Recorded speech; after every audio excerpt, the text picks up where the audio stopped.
Чыгарылышыбызны мобилизация темасынан башлыйбыз. Татарстанда мобилизацияләнүчеләрнең балих булмаган балаларына бер тапкыр бирелә торган акча билгеләнде. Әлеге гаиләләрнең һәрбер баласы 20 мең сум акча алачак. Әлеге карарны республика премьер-министры Алексей Песошин имзалады. Мобилизацияләнүчеләрнең балаларына түләү өчен акчалар республиканың резерв фондыннан бүлеп бирелә. Түләүләр Татарстанның хезмәт, халыкны эш белән тәэмин итү һәм социаль яклау министрлыгы тарафыннан оештырыла.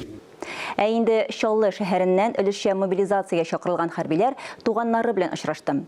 Моның өчен Чаллыдан махсус автобус оештырылган иде. Алар арасында Чаллыдагы хәбәрчебез дә бар иде.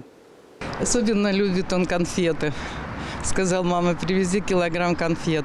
Вера Круз көлеп улының баллы ризыкларын яратуын сөйләде. Аның үтенече буенча ул конфетлар алып бара. Ул 29 сентябрьдә Казан танк училищесына китә. Шул вакыттан бирле алар аның белән телефон ашагына аралаша. Беренче очрашу 2 атнадан соң. Вера Круз сүзләре буенча улының өйгә кайту мөмкинлеге була, ләкин ул калырга карар кыла.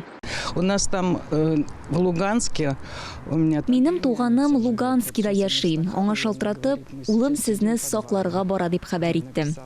Шолдан Казанга барлыгы 9 гаилә китте. Бу 16 кеше дигән сүз. Кайберәүләр балалары белән киттеләр. Мен улым янына барам, Зиган Шынранис.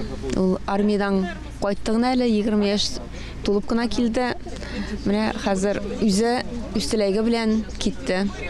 Шуның янына барам. Әмма мобилизацияләнүчеләрнең туганнары резервтагыларның сугышчан рухын гына күтәрергә бармый. Алар шулай ук илне саклаучыларга җылы киемнәр һәм өйдә пешерелгән камыр ризыклары да алып бара. К нам обратились несколько семей и говорят, можно ли нам организовать автобус для поездки. Безгә берничә гаилә Казанга, улларыбыз янына барырга автобус оештырып булмас микән дип мөрәҗәгать итте. Без бер сүзсез оештырабыз дидек.